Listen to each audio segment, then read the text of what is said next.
मुंबईतून नारळी पौर्णिमेनिमित्त वरळी कोळीवाड्यामध्ये आदित्य ठाकरेंनी कोळी बांधवांसमोर ठेका धरल्याचं दिसून आलं। त्यांनी वरळी कोळीवाड्यात जात नारळी पौर्णिमा साजरी केली। आपण ही दृश्य पाहतोय। आदित्य ठाकरे यांचा हा मतदारसंघ आहे। वरळी कोळीवाड्यातल्या नारळी पौर्णिमेनिमित्त आदित्य ठाकरे इथे सहभागी होत असतात। आज सुद्धा ते सहभागी झाले आणि त्यांना कोळी बांधवांसोबत कोळी भगिनींसोबत ठेका धरण्याचा मोह आवरला नाही।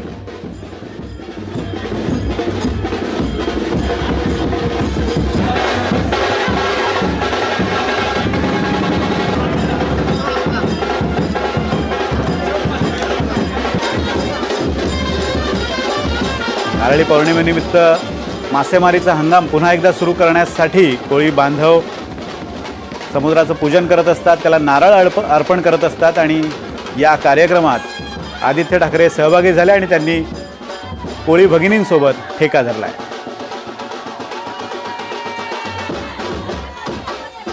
दरम्यान नारळी पौर्णिमेनिमित्त कोळीवाड्यांमध्ये उत्साहाचं वातावरण पाहायला मिळतंय। कोळीवाड्यांमध्ये नारळाची मिरवणूक काढण्यात आली।